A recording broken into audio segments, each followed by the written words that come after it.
இப்போது புதிய அறிமுகம் ஆச்சி ஹோட்டல் சாம்பார் மற்றும் ஆச்சி இடிச்ச சாம்பார் 50 கிராம் ரூபாய் 20 மட்டுமே. சில்க் இருக்கிற இடத்துல தான் கூட்டம் அதிகமாக இருக்கு. யார் தங்கி வச்சிருக்கிற இடத்துல எல்லாம் சில்க்கு கிட்ட ஆட்டோகிராஃப் வாங்குறது, தொடர்ந்து போகிறது. இன்னும் கேட்டால் சில்க்கு உட்காந்துட்டு போன அந்த கார் இருக்கு இல்லையா, அதை தொட்டு தொட்டு பார்க்குறான். ஷூட்டிங்லேயே அது சில்க்கு சாப்பிட்டு கீழே வைக்கும்ல, காஃபியோ ஒரு கூல்ட்ரிங்ஸோ, அதை லைட்டாக தொட்டு சாப்பிட்றானுங்க. சில்க்குக்கு இருக்கிற இமேஜ் எப்படி இது பாருங்க. ஏற்கனவே எம்ஜிஆருக்கு வந்து ஒரு இன்சிடென்ட் நடந்திருக்கு. இந்த மாதிரி எம்ஜிஆர் சாப்பிட்ட அந்த கூல்ட்ரிங்ஸை தீர்த்தமாக எப்படி பார்த்தானோ அந்த மாதிரி சில்க்கையும் பார்க்குறான் அப்படின்னு தெரிஞ்சு போச்சு. அந்த சீனை அப்படியே மாற்றி இங்கே என்ன பண்ணிட்டோம், சில்க்குக்கு வச்சோம்.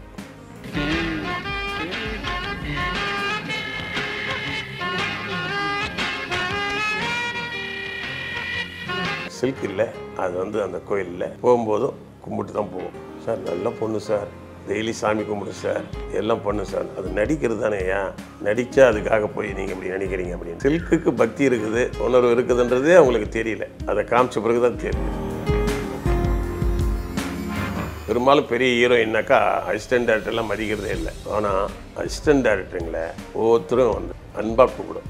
சரி சார் போகலாம் சார், பர்சன் எப்பயுமே வந்து சாஃப்டாக தான் பேசுறது. அது வந்து அசிஸ்டன்ட் டேரக்டர் சொல்ல சார் நாங்கள் சில்க்கு மதிக்காதெல்லாம் நினச்சிப்போம். ஆனால் அது அப்படி இல்லை, நல்லா பழக ஆரம்பிச்சு யூனிட்லேயே ஒரு நல்ல பேர் அந்த பொண்ணுக்கு. ஹாட் ஸ்டார் ஸ்பெஷல்ஸ் உப்பு புளி காரம் அட்டகாசமான குடும்ப கலாட்டா web series now streaming on Disney plus Hotstar. V சேகரின் கதாநாயகின்னு வரும்பொழுது சில்க்கு சுமிதாவை நான் வந்து தேர்ந்தெடுத்தேன். என்ன காரணம், சில்க்கு சுமிதாவை எப்படி பார்க்குறாங்கன்னா சமுதாயத்தில், அவள் ஒரு டான்ஸ்காரி. அவள் வந்து அரைக்குறையாக துணி கட்டிக்கிட்டு ஆடுவாள் இல்லையா. அதனால் முடிஞ்சால் ஒரு ஃபோன் பண்ணி எப்படிம்மா என்ன ரேட்டுமான்னு கேட்டுடலான்ற அளவுக்கு சமுதாயத்தில் அந்த அவங்க பார்வை எப்படி இருக்குது.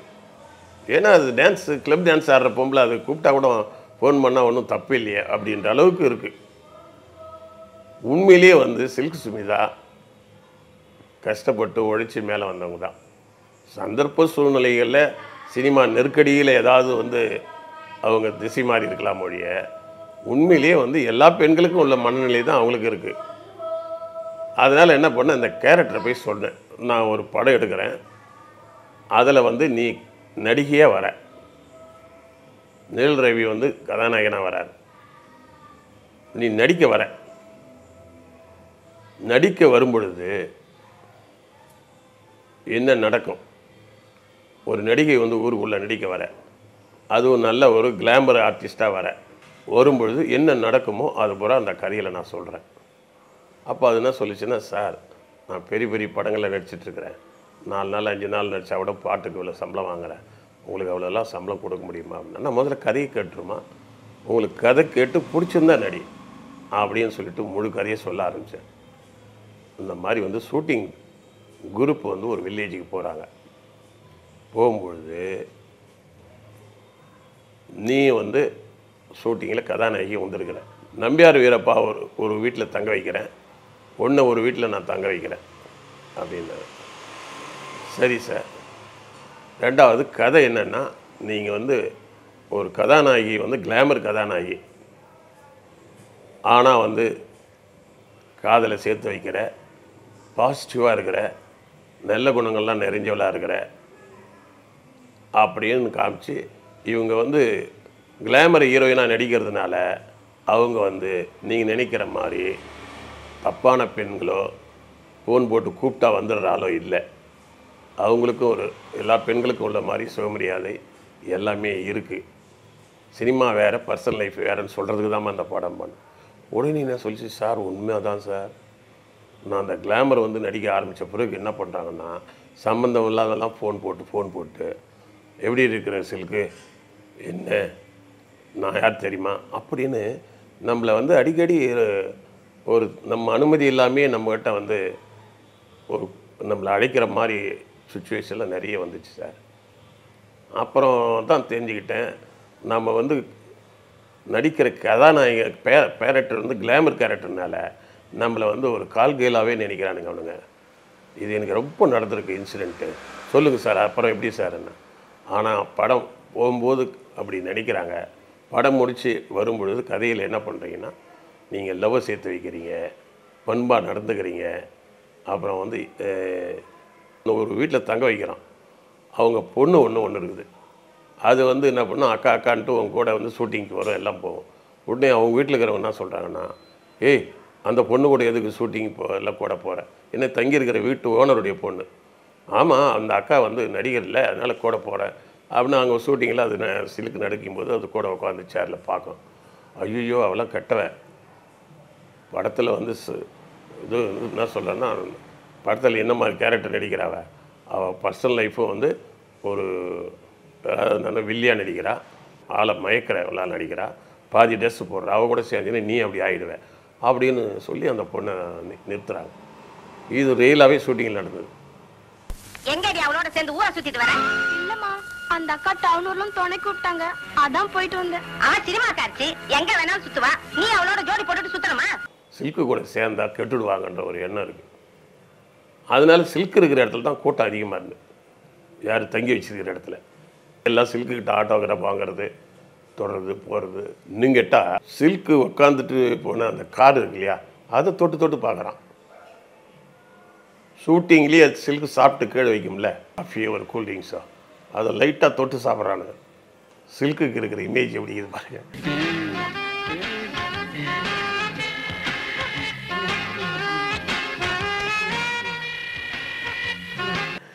சில்க்கு சாப்பிட்டு வைக்கிற அந்த கூல்ட்ரிங்க்ஸை கொஞ்சம் இருக்கிறத எடுத்து சாப்பிட்றானு.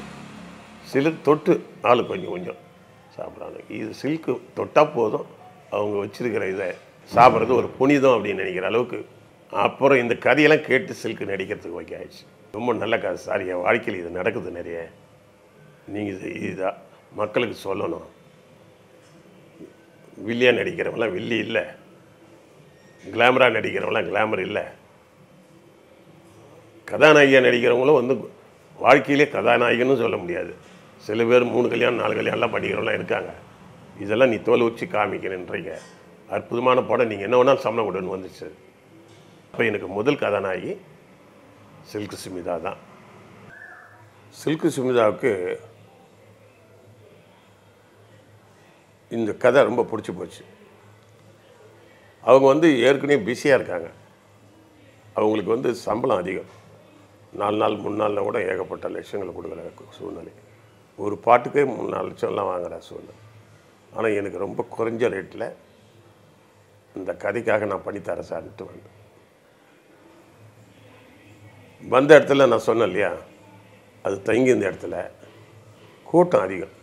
நெல்ரவிக்கு கூட்டம் இல்லை, நம்பியார் வீரப்பாக்கிட்ட பெட்டமே யாரும் போகிறதில்ல, அவன் குலகாரணங்க அப்படின்னு சொல்லிட்டு அங்கே தூரந்து எட்டி பார்த்துட்டு அவங்க வெளியில் வந்தாருன்னு ஓடிடுவாங்க வயசானத்தில். ஆனால் இந்த அம்மாவுக்கு மட்டும் கூட்டமாக இருக்கும் வெளியில். எனக்கு ஆச்சரியமாக இருக்கும். அதில் பர்டிகுலராக இந்த அம்மா ஏதாவது ஒரு கூல்ட்ரிங்க்ஸோ ஏதோ சாப்பிட்டு அப்படி வச்சுட்டு அப்படி வண்டியில் ஏறி அப்படி போனாங்கன்னா, இல்லை அங்கே ஸ்பாட்லேயே சாப்பிட்டு வச்சா அதை தொட்டு ருசிக்கிற ஆளுங்க. சில்க்கு சாப்பிட்டதை நான் தொட்டேன், அந்த ஆள்லாம் பார்த்தேன். இதே சீனாகிட்டேன் என்ன படத்தில் அப்படின்னு ஒரு மைண்டு வந்தது. ஏற்கனவே எம்ஜிஆருக்கு வந்து ஒரு இன்சிடெண்ட் நடந்திருக்கு. இந்த மாதிரி எம்ஜிஆர் சுற்றுப்பயணம் போகும்போது ஒரு தொண்டர்கள் வந்து அவருக்கு வந்து கூல்ட்ரிங்க்ஸ் கொடுக்குறாங்க. எம்ஜிஆர் சுற்றுப்பயணத்தில் எவ்வளோ சாப்பிட முடியும், கொஞ்சோண்டு சாப்பிட்டு இருந்தான்னு கொடுத்துட்டு போகிறார். அந்த எம்ஜிஆர் கொடுத்த கூல்ட்ரிங்க்ஸை எல்லாரும் ஒரு சொட்டு சாப்பிடணும்னு ஆசைப்பட்றான். அந்த கூட்டம் பூரா அந்த கட்சிக்கார் திணறிட்டார். ஏய், அதாவது விபூதி வாங்குவாங்கள்ல கோயிலில், அந்த மாதிரி எல்லாருக்கும் ஒரு ட்ராப்பு இந்த இது கொடுப்பாங்கள்ல, அந்த இதில் கோயிலில் வந்து இது கொடுப்பாங்கள்ல தீர்த்தம் மாதிரி வாங்கி வாங்கி வாங்கி சாப்பிட்றான். யாராவது ஒருத்தனை கொடுக்கலாம் அடிச்சுடாம பொழுது. அப்போது எம்ஜிஆர் சாப்பிட்ட அந்த கூல்ட்ரிங்க்ஸை தீர்த்தமாக எப்படி பார்த்தானோ அந்த மாதிரி சில்கையும் பார்க்குறான் அப்படின்னு தெரிஞ்சு போச்சு. அந்த சீனை அப்படியே மாற்றி இங்கே என்ன பண்ணிட்டோம், சில்க்குக்கு வச்சோம். சில்க்கு ஷூட்டிங்கில் ஸ்பாட்டில் வந்தது, ஷார்ட் ரெடி. அந்த நேரத்தில் வந்து அது கூல்ட்ரிங்க்ஸை குடிச்சிட்டு கீழே வைக்கிது, லைட்டாக டேஸ்ட் பண்ணிட்டு. அது ஷூட்டிங்கில் நடிக்கிறதுக்குள்ளே சுற்றி அந்த ஊரில் இருக்கிற கொஞ்சம் கிழவனுங்கிற ஒரு 7-8 பேர் இருக்கானுங்க. சில்க்கு சுமிதா வண்டியில் ஏறத்துலேருந்து அங்கேயே தான் இருப்பான். அவங்க வீட்டில் பொண்டாட்டி திட்டுவா, ஷூட்டிங் பார்த்தியா வர வேண்டியதானே ஏன்னா, ஏய் சில்க்கு வந்திருக்குது, எம்ஜிஆர் கூட பார்த்துடலாம், சில்கை பார்க்க முடியுமா? அதனால் வந்து சில்க்குக்கு பாடி கார்டு என்ன வேணும், என்ன உனக்கு பிடிக்கும், விழுந்தடிச்சு கேட்குறானுங்க எல்லாமே. அந்த சீட்டுக்கு பக்கத்துலேயே சுற்றி ஸ்டூடெண்ட் மாதிரி உட்காந்துருக்கு. இந்த கூல்ட்ரிங்க்ஸை வச்சுட்டு போனதை இவனுங்க எல்லாம் வந்து ஆளுக்கு கொஞ்சம் கொஞ்சம் ஊற்றி குடிச்சு சில நகராங்க. அது பார்த்து சிரிக்குது. அப்படின்னு சீனி வச்சேன்.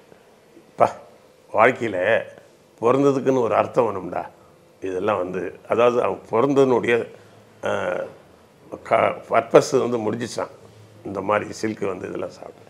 இப்படி ஒரு மூட நம்பிக்கையான ஒரு கூட்டம் இருக்குதுன்றதை நான் படத்தில் காமிச்சேன். சார் இப்படியெல்லாம் ஒரு சீன் வேணுமான்னு. ஏம்மா உண்மையிலேயே அப்படி தான்மா இருக்குது, எம்ஜிஆருக்கு அப்படி தான்மா இருந்தது அப்படின்னு நான் என்ன பாருங்க அப்படின்னு. இப்போ அந்த சீன் வந்து நல்லா ஒர்க் அவுட் ஆச்சு, படத்தில் பிரமாதமாக ஒர்க் அவுட் ஆச்சு. அப்புறம் சில்க்கு வந்து நான் வந்து கோயிலில் வந்து முன்னாடி தான் வந்து பாட்டுக்கிட்டலாம் வச்சுருந்தோம் நாங்கள். அந்த பாட்டு வைக்கும் பொழுது அது வந்து ஒரு ஆஃப் ஸ்கர்ட் மாதிரி போட்டுட்டு தான் அந்த விழாவில் வந்து கலந்துக்குது. பாட்டில் கலந்துக்கும் போது அந்த கோயிலில் இருக்கிறவங்களாம் வந்து என்ன சொல்கிறாங்கன்னா, என்ன சார் இது கிளாமராக ஏதோ துணிமணி கூட அரைக்குறையாக வச்சுட்டு அந்த கோயிலாண்ட வந்து ஷூட்டிங் பண்ணுறீங்க அப்படின்னு கேட்டேன். அப்புறம் நான் சொன்னேன், இல்லைங்க ஷூட்டிங்குக்காக அது அந்த மாதிரி அது கேரக்டரைசேஷன் அந்த மாதிரி இதெல்லாம் எங்கள் கோயிலுக்கு அசிங்கம் அப்படின்ட்டு மாதிரி கேட்டேன். நான் என்ன பண்ணேன், வேறு வழியிலேருந்து அந்த கோயிலுக்கு கொஞ்சம் டொனேஷன் கொஞ்சம் அதிகமாக கொடுத்து ஷூட்டிங் முடிக்கணும்ல, திடீர்னு ஏதாவது பிரேக் பண்ணிட்டானே என்ன ஆகுதுன்னு சொல்லிட்டு போயிட்டேன். ஒன்று சில்க் இல்லை, அது வந்து அந்த கோயிலில் போகும்போதும் கும்பிட்டு தான் போவோம், ஷூட்டிங் முடிஞ்சிட்டு போகும்போதும் அந்த பூசாரிகளுக்கெல்லாம் நல்லா பண்ணுச்சு. சார் நல்ல பொண்ணு சார், டெய்லி சாமி கும்பிடு சார், எல்லாம் பண்ணு சார், அது நடிக்கிறது தானே, ஏன் நடித்தா அதுக்காக போய் நீங்கள் இப்படி நடிக்கிறீங்க அப்படின்ட்டு. இல்லை அந்த ட்ரெஸ்ஸு தான் சார், அது ஒவ்வொருத்தருக்கும் ஒரு மாதிரி ட்ரெஸ்ஸு அவ்வளோதான், அதனால் அது ரொம்ப பக்தியான பொண்ணு, உங்கள் கோயிலுக்கு நல்லது பண்ணோம், அப்போ சொல்லுங்கள் சார் அப்படின்னு சொல்ல ஆரம்பிச்சேன்.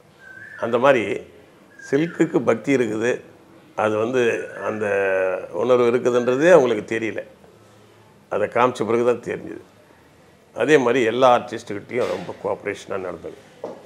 பெரும்பாலும் பெரிய ஹீரோயின்னாக்கா அசிஸ்டன்ட் டேரக்டர்லாம் மதிக்கிறதே இல்லை, சாதாரண ஆள்லாம் மதிக்க மாட்டாங்க. டேரக்டருக்கு மட்டும் வணக்கம் வைப்பாங்க, ப்ரொடியூசருக்கு மட்டும் வணக்கம் வைப்பாங்க. ஆனால் அசிஸ்டன்ட் டேரக்டருங்களை ஒவ்வொருத்தரும் வந்து அன்பாக கூப்பிடும். சரி சார் போகலாம் சார், எப்பயுமே வந்து சாஃப்டாக தான் பேசுகிறது. அது வந்து அசிஸ்டன்ட் டேரக்டரே சொல்ல, சார் நாங்கள் சில்க்கு மதிக்காதெல்லாம் நினச்சிப்போம், இவங்கெல்லாம் தூரம் போய் நிற்பாங்க, சில்க்கு உட்காந்துங்கிற ரூம்லேருந்து டிஸ்டன்ஸில் போய் உட்காருவாங்க, ஏன்னா ஏதாவது கத்திடுவாளுங்க, சில ஹீரோயின்லாம் இருக்காங்க தப்பு டிப்புன்னு கத்திடுவாங்க அந்த மாதிரின்னு.